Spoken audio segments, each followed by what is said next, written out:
Good evening, praise the Lord, hallelujah. સાંજની સલામ. નવા માસની પ્રથમ માસમાં આપ સર્વનું સ્વાગત છે. પ્રભુનું વચન કહે છે, કેમ કે હું યહોવા તારો ઈશ્વર તારા જમણા હાથને પકડી રાખીને તને કહું છું કે તું ભીસ નહીં, હું તને સહાય કરીશ.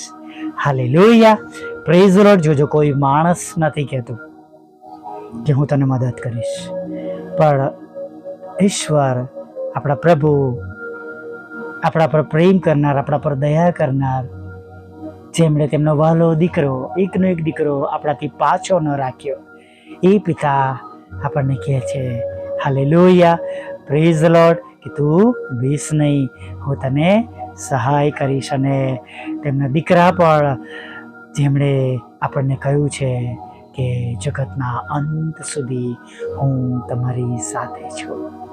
હાલેલુયા, સંબોધક પિતા સદાને માટે તમારી મારી સાથે રહેવાને માટે મોકલી આપવામાં આવ્યા છે. ત્યારે આનંદ સાથે હિંમત રાખીને આપણે આ દિવસોમાં આગળ વધીએ. હાલેલુયા, આ બધા આશીર્વાદો આપણે મેળવી શકીએ છીએ. આ વચનનો આશીર્વાદ પણ આપણે માટે છે. પણ વાલા મિત્રો, એ કદી ના ભૂલીએ કે આપણે એ જીવન જીવનારા હોવા જોઈએ. પ્રભુની પાછળ આપણો વધસ્તંભ ઉંચકીને ચાલનારા હોવા જોઈએ. જગતનું જીવન અને પ્રભુમય જીવન એમ બે નાવમાં સફર કરનારા ના હોવા જોઈએ. અપવિત્રતાથી દૂર રહેનારા હોવા જોઈએ. મદપાનથી, વ્યભિચારથી અને જગતની તમામ ખરાબ બાબતોથી દૂર રહેનારા હોવા જોઈએ. નિયમિત પ્રભુનું ભજન કરનારા, પ્રભુની સાથે અંગત સમય ગાળનારા અને પસ્તાવા સહિતનું જીવન જીવનારા હોવા જોઈએ. ઘણીવાર પ્રભુના વચનો એટલા માટે પણ આશીર્વાદિત નથી થતા કેમ કે આપણું જીવન એ પ્રભુની દ્રષ્ટિ પ્રમાણે યોગ્ય નથી, અને જેના લીધે તમે અને હું વચનના આશીર્વાદોથી વંચિત રહીએ છીએ. અને માટે એ બાબતોને પણ ખાસ નોંધમાં લઈએ કે પ્રભુ, આપણા ઈશ્વર, જેટલું આપણે ભજન કરીએ છીએ તેમની આજ્ઞાઓ માનનારા હોવા જોઈએ, તેમનું વચન પાળનારા હોવા જોઈએ, અને પસ્તાવિક જીવન આપણે જીવનારા હોવા જોઈએ. અને ત્યાર પછી પણ જો મુશ્કેલીઓ છે, દુઃખો છે, તકલીફો છે, તો હું ચોક્કસ કહીશ કે બીએ નહીં, ગભરાય નહીં, કેમ કે પ્રભુ તમને, મને સહાય કરનારા ઈશ્વર આપણી સાથે છે. આપણો જમણો હાથ પકડી રાખીને તેઓ આપણી સાથે છે. આપણને કોઈ પણ દુઃખ હશે તો એમાંથી બહાર કરનાર પ્રભુ આપણી સાથે છે. Hallelujah, praise the lord. ઘણીવાર ઘણો સમય લાગે છે, વાર લાગે છે, અને ઘણીવાર પરિસ્થિતિઓ આપણી સામે એવી હોય છે, આપણને ચિંતા સતાવે, આપણને દુઃખ થાય, અવિશ્વાસ જગાવે, પણ વાલા મિત્રો, કદી આપણે નાસીપાસ ન થાય, કદી આપણે પડતું ન મૂકીએ. દાનિયેલને પણ કહે છે કે તારી પ્રાર્થના તો પહેલા દિવસથી જ સાંભળી લેવામાં આવી હતી, પણ કે છે મારે શેતાન સાથે યુદ્ધ થયું નહીં, અને મિખાએલ દૂતને મારે સહાય માટે બોલાવવા પડ્યા. અને માટે ઘણીવાર આપણે એ દુઃખોમાં બનેલા રહીએ, આપણને એ દુઃખમાં મદદ ન મળે, એના માટે શેતાન પણ પ્રયત્ન કરતો હોય છે નહીં. અને આપણી જાણે પરીક્ષા પર થતી હોય ને એવા સમયમાં આપણે કેટલા વિશ્વાસુ રહીએ છીએ, કેટલા હિંમતવાન રહીએ છીએ, અને પ્રભુ પર કેટલો ભરોસો કરનારા રહીએ છીએ, એ બધી બાબતોની પણ જાણે બધી નોંધ લેવામાં આવે છે. અને માટે ત્યારે વાલા મિત્રો, એવા દરેક સંજોગોમાં, એવી પરિસ્થિતિઓમાં પ્રભુ પર આપણે ભરોસો રાખીએ. શેતાન આપણા વિચારોથી રમે છે. શેતાન આપણા વિચારોથી આપણને હરાવે છે, આપણને જાણે નકારાત્મક બાબતો દ્વારા ઉકસાવે છે, પ્રોવોક કરે છે. જોઈને તું જે ઈશ્વરની ભક્તિ કરે છે, જે તું પરિસ્થિતિમાં છું એ પરિસ્થિતિમાં તને સહાય કરતા નથી, તને મદદ કરતા નથી, તને સાજો કરતા નથી, તને સાજી કરતા નથી. જોઈને તારા કરતાં પેલા અમને વધારે મળ્યું, તેમને વધારે પ્રાપ્ત થયું, તેઓને આ જગ્યા મળી, તેઓને આ જોબ મળી, તેમની આવકમાં આટલો આશીર્વાદ મળ્યો, તેમને આ ઘર મળ્યું, તેમને આ બાઇક મળી, તેમને આ વાહન મળ્યું, તેમને આ હોદ્દો મળ્યો, તમારામાં કરતાં તેમને વધારે માન મળ્યું. અને જાત જાતની બાબતો દ્વારા શૈતાન આપણા જીવનમાં આપણને દુઃખી કરે છે, હતાશ કરે છે, નિરાશ કરે છે, અને જાણે પ્રભુથી દૂર લઈ જવાના માટે તે તેની ચાલો બિછાવે છે. ઘણા બધા લોકો એ ચાલોમાં સપડાઈ જાય છે, ઘણા બધા પાછા પડે છે, ઘણા બધા દુઃખી થાય છે, અને પહેલાં કરતાં પણ વધારે ખરાબ પરિસ્થિતિમાં તેઓ ફસાઈ જાય છે. પણ વાલા મિત્રો, આપણે એ શૈતાનની ચાલથી દૂર રહીએ, ચાલાક બનીએ, હોશિયાર બનીએ. અને પ્રભુનું વચન કહે છે, તેઓનાથી ન બીઓ જે શરીરને મારી નાખે છે, તમે એનાથી બીઓ કે જે આત્માને મારી શકે છે. અને માટે આપણે બીએ નહીં, ગભરાઈએ નહીં, પ્રભુ પર ભરોસો રાખીએ, વિશ્વાસ કરીએ. કેમ કે જ્યાં સુધી તમે અને હું વિશ્વાસમાં અડગ છે, મજબૂત છે, અને જ્યાં સુધી આપણે પ્રાર્થનામય જીવન પસાર કરી રહ્યા છે, ભલે દુઃખો આવતા, ભલે મુશ્કેલીઓ આવતા, ભલે ચિંતાઓ હોય, ભલે ગમે તે બાબતોમાંથી આપણે પસાર થતા હોય, પણ આપણો બચાવ નિશ્ચિત છે. હાલેલુયા! આપણી સંભાળ લેનાર, આપણને બચાવનારી તો આકાશ અને પૃથ્વીના કરતા છે. તમારા ને મારા એવા ઈશ્વર છે જે નિંદ્રાવાસ થતા નથી અને જે ઊંઘતા નથી. 24/7 તેઓ આપણા મદદગાર છે, આપણા રક્ષક છે, આપણા પર દયા કરનાર છે, અને આપણા પર કૃપા કરનાર છે, અને સતત નિરંતર તેમની કૃપા આપણા પર રાખનાર આપણા ઈશ્વર છે. હાલેલુયા! Praise the lord! ચોક્કસ વાતાવરણ આપણી આસપાસ એવું દોડાયેલું છે, પણ જેમ નૂહે તેના પરિવાર સાથે વિશ્વાસ રાખ્યો, તેઓ દ્રઢ રહ્યા, એમ આપણે દ્રઢ રહેવાનું છે. આપણે ધીરજ રાખવાની છે. અને જેમ દાઉદ કહે છે એના ગીતમાં કે મેં ધીરજથી યહોવાની વાટ જોઈ અને તેમણે મારી અરજ સાંભળી. અને આજે પણ એ જ ઈશ્વર છે, આજે પણ એ જ પ્રભુ છે જે તમને અને મને સહાય કરશે. આપણી ધીરજ પ્રમાણે, આપણી આશા પ્રમાણે, આપણી વિનંતી પ્રમાણે આપણે ફળ આપણા જીવનમાં મેળવીશું.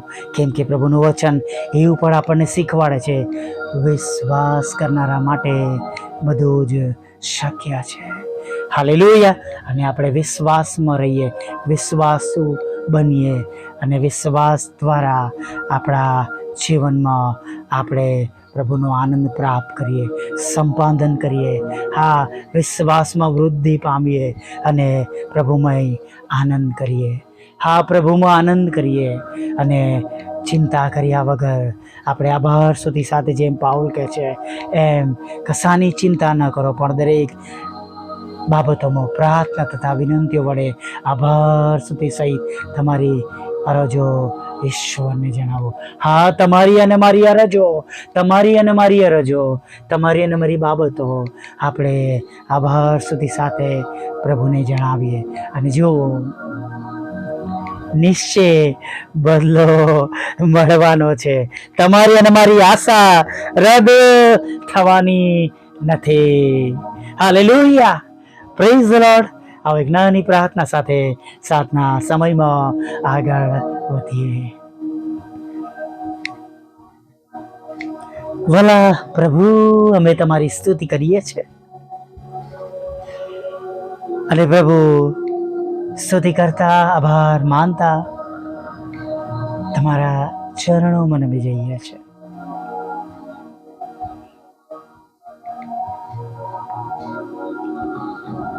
હા પ્રભુ, ના પ્રભુ,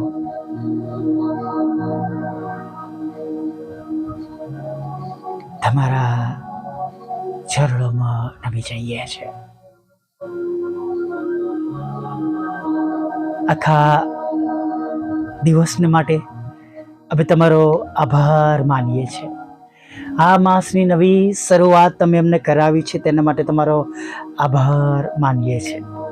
અને નિશ્ચય પ્રભુ અમારો ભરોસો, અમારો વિશ્વાસ તમારા પર છે. અને અમે ભરોસો કરીએ છીએ, અમે વિશ્વાસ કરીએ છીએ કે અમારી આશા રદ થવાની નથી. અને અમે વિશ્વાસ કરીએ છીએ કે તમારી રાહ જોનારા કોઈ પણ લજવાશે નહીં. પ્રભુ, તમારી રાહ જોનારા તમારા બાળકો, પિતા, તમારા વાલા દીકરા પ્રભુ ઈસુના લોહીમાં ખરીદાયેલા તમારા બાળકો તરીકે જ્યારે અમે નમ્યા છે ત્યારે અમારામાંના કોઈ લજવાશે નહીં. પ્રભુ, એ વિશ્વાસ કરતા પ્રભુ અમે તમારી આગળ નમી જઈએ છીએ. અમને સહાય કરો, અમને મદદ કરો. તમારી મોટી દયા, કૃપા અને કરુણા પ્રભુ તમે અમારા પર કરો.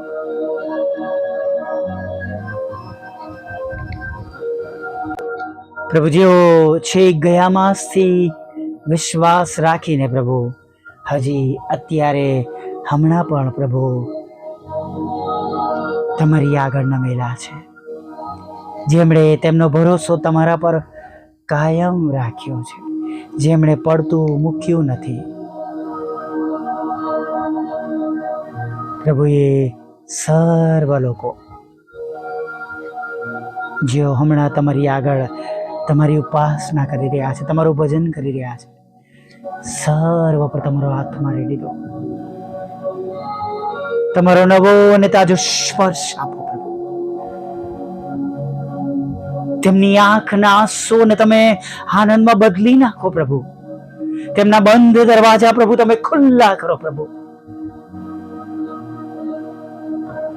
જે જરૂરિયાત માટે પ્રભુ તમને હાક મારી રહ્યા છે પ્રભુ, એ જરૂરિયાતો પ્રભુ ઈસુ અજાયબ રીતે, અશક્ય રીતે પ્રભુ તેમના દરવાજા પર હોય પ્રભુ. તમારા દૂતોના રૂપમાં તમારા મદદગારો પ્રભુ તેમના ઘરનો દરવાજો ખખડાવતા હોય પ્રભુ, એવું તમે થવા દો પ્રભુ. કોઈની આશા રદ ના જાય પ્રભુ. સાજાપણાના આશીર્વાદ સાથે પ્રભુ તેઓ આનંદ ઉત્સવ કરે પ્રભુ. ગવાહી સાથે, સાક્ષીઓ સાથે પ્રભુ તેઓ તમારા ચરણોમાં નમી જાય, એવું તમે થવા દો. હા પ્રભુ, તમારા પર મૂકેલા વિશ્વાસ પ્રમાણે એક ભાઈ બહેનો જેઓ આ સંગતમાં છે, તમારા લોહીમાં ખરીદાયેલા છે અને આ સમયમાં પ્રભુ વિશ્વાસ કરતા તમારી આગળ નમ્યા છે, ત્યારે પ્રભુ તેઓ તમારો મહિમા જોવે એવું તમે થવા દો. એ ગંભીર બીમારીઓ તેમના શરીરમાંથી નીકળી જાય. કેન્સર જેવા રોગો, લકવામાંથી તેઓ સાજા થાય, કેન્સરમાંથી સાજા થાય. એમાં લડાઈ ઝઘડા, કોર્ટ કેસ, FIR, ખોટા તોમતો, કારાવાસ જેવી બાબતો દૂર થાય. તેમના ઘરોમાં શાંતિ રાજ કરે. તૂટેલા ઘરો બંધાય પ્રભુ. લગ્નનો આશીર્વાદ મળે, બાળક ધનનો આશીર્વાદ મળે, જોબ મળે, આવકના રસ્તાઓ ખુલ્લા થાય, બિઝનેસ આશીર્વાદિત થાય, બંધ દરવાજા ખુલ્લા થાય, ગુમાવેલું બધું આશીર્વાદ સાથે પાછું પ્રાપ્ત કરે પ્રભુ. વિદેશ જવાના માટેના આયોજનો સફળ થાય, IELTS ના બેન્ડ મળે, દરેક જુદી જુદી પરીક્ષાઓમાં તેઓ પાસ થાય પ્રભુ. રૂકાવટો હટી જાય પ્રભુ. હા પ્રભુ, તમારી સેવિકાના ખેતરમાં એ અવૈધ નામો નીકળી જાય પ્રભુ. તમારો પ્રભુ તમારા પર મૂકેલો તેમનો વિશ્વાસ આજે સફળ થાય. એ બંને મકાનો વેચાય પ્રભુ. રોકાયેલા નાણાં મળે પ્રભુ, ફસાયેલા નાણાં મળે, અનિતિ પડાવી લેવામાં આવેલા નાણાં મળે પ્રભુ, છેતરપિંડીથી પડાવી લીધેલા નાણાં પાછા તેમને મળે પ્રભુ. તમારા બાળકો પર તમારી કૃપા થવા દો. દરેકને નમ્ર બનાવો પ્રભુ. દરેકના પાપ ગુનાઓ માફ કરો.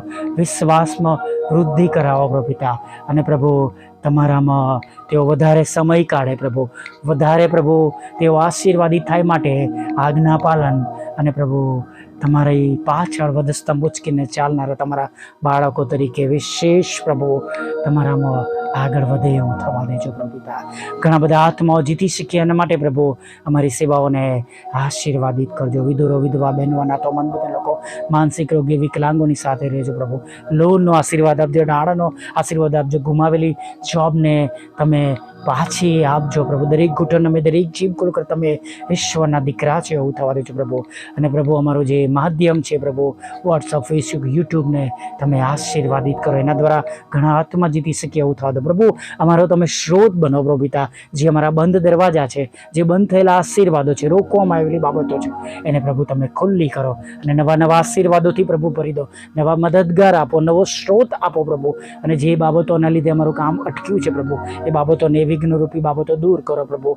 પ્રભુ જે પણ પ્રભુ બાબતો પ્રભુ અમે માંગી છે તમારાથી કંઈ પણ અજાણ નથી, એ બધી બાબતો પૂરી પાડજો. છેલ્લી બાબત જે મિનિસ્ટ્રી માટે, કુટુંબ માટે પ્રભુ અમે માંગી છે પ્રભુ, એને પણ પૂરી પાડજો પ્રભુ પિતા.